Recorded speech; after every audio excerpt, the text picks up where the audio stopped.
আসসালামু আলাইকুম রহমতুল্লাহি ওয়া বারাকাতুহু। আলহামদুলিল্লাহ, আমাদের এই খামারে আমরা কালার বার্ডের বাচ্চা নিয়েছি। তো আমাদের এই খামারের বাচ্চাগুলোর বয়স চলতেছে আজকে 20 দিন। আমরা এই বাচ্চাগুলো নিয়েছিলাম ফেব্রুয়ারি মাসের 7 তারিখে। আজকে 20 দিন বয়স চলতেছে। তো আমাদের এই খামারে আমরা 3100 কালার বার্ডের বাচ্চা নিয়েছি। তো 3100 বাচ্চা থেকে আমাদের 12 পিস বাচ্চা মারা গিয়েছে। তো আমাদের কালার বার্ডের বাচ্চা বোর্ডিং এ এইটার অনেকটাই কম মর্টালিটি হয়েছে আলহামদুলিল্লাহ। 3100 ভিতর থেকে বাচ্চা মারা গেছে 12 পিস, অনেকটাই কম মর্টালিটি হয়েছে আলহামদুলিল্লাহ। এখন বর্তমানে আমাদের এই বাচ্চাগুলোর একটু সমস্যা আছে। আমাদের এই বাচ্চাগুলোর বর্তমানে ঠান্ডার কিছু সমস্যা আছে। তো আমরা ডাক্তার দেখিয়েছি। ডাক্তার দেখানোর পরে আমাদেরকে ডাক্তারে কিছু ওষুধ দিয়ে গেছে ঠান্ডার। তো আমাদের মুরগির যদি যে কোনো খামারে মুরগির কোনো সমস্যা হয় আমরা ডাক্তার দেখিয়েই ওষুধ খাওয়ানোর চেষ্টা করি। তারপরেও এমনিতে যদি আমরা কোনো ভিটামিন জাতীয় ওষুধ খাওয়াই সেটা আমাদের ব্যক্তিগতভাবে খাওয়াই, কিন্তু যদি কোনো অ্যান্টিবায়োটিক কোনো ওষুধ খাওয়াই আমাদের মুরগিগুলোকে আমরা ডাক্তারের অনুমতি নিয়ে তারপরে আমরা খাওয়ানোর চেষ্টা করি। তো কোম্পানি ডাক্তার আসে আমাদের খামারে কিছুদিন পর পরে আসে। তো আমাদের এই বাচ্চাগুলো এখন বর্তমানে অনেকটাই ভালো আছে আলহামদুলিল্লাহ। আমাদের ঠান্ডার যে সমস্যাটা, ঠান্ডার জন্য বর্তমানে কিছুটা ওষুধ চলতেছে। আর আমাদের এই বাচ্চাগুলোকে আমরা এখন বর্তমানে 71 কোম্পানির সোনালী স্টার্টার ফিট খাওয়াইতেছি।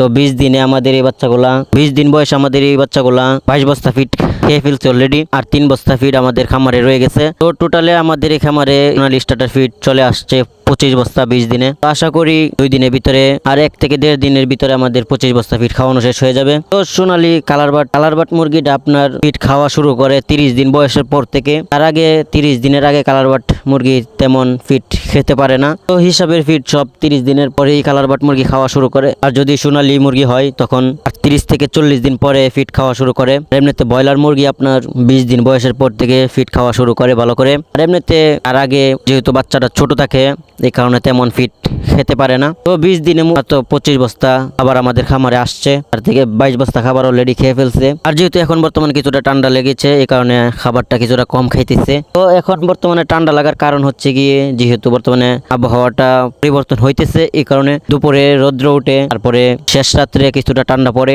তো এইভাবে আবহাওয়াটা পরিবর্তন হওয়ার কারণে এখন বর্তমানে মুরগিটা ঠান্ডাটা লেগে গেছে অলরেডি। তো যদি এক আবহাওয়ার ভিতরে যদি বাচ্চাটা থাকতো তাহলে আশা করি এই বয়সে ঠান্ডাটা হয়তো লাগতো না। এমনিতে ঠান্ডা লাগার কারণে আমাদের তেমন বাচ্চা মোটালিটি হয় নাই আলহামদুলিল্লাহ। আমাদের বাচ্চা যে কয়টা বাচ্চা মারা গেছে 12 পিস বাচ্চা, এই কয়টা বাচ্চা আমাদের বোর্ডিং এ মারা গিয়েছে। পরে 1-2 দিনের ভিতরে বাচ্চাগুলো মারা গিয়েছে। ঠান্ডার কারণে আমাদের তেমন বাচ্চা মারা যায়নি আলহামদুলিল্লাহ। ঠান্ডাটাও আমাদের মুরগির খুবই অল্প কারণে তেমন বাচ্চা মোটালিটি হয় নাই। আমাদের বাচ্চাগুলো এখন বর্তমানে এমনিতে অনেকটাই ভালো আছে মোটালিটির দিক দিয়ে।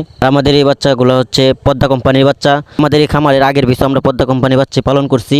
পদ্মা কোম্পানির বাচ্চার ওজনটা অনেকটাই ভালো আসে, কেন এর আগের বিষয় আমাদের পদ্মা কোম্পানির বাচ্চার ওজনটা অনেকটা ভালো আসছে। 71 সোনালী ফিডি আমরা খাওয়াইছিলাম মুরগিগুলোকে, ওজন অনেক ভালো আসছে কালার বার্ডের। তো বাজার না পাওয়ার কারণে আমরা তেমন লাভ করতে পারি নাই। তারপরও অনেক টাকা লাভ হয়েছিল। বাজারটা এখনো বর্তমানে অনেকটাই কম কালার বার্ডের। তারপরও কালার বার্ডের যদি ওজন আসে সেক্ষেত্রে 50-60 হাজার টাকার মতো লাভ থাকে আমাদের 2500-3000 মুরগির ভিতরে। তো 50-60 হাজার টাকা লাভ থাকে দেখে আমরা কালার বার্ড মুরগিটা আমরা পালন করি।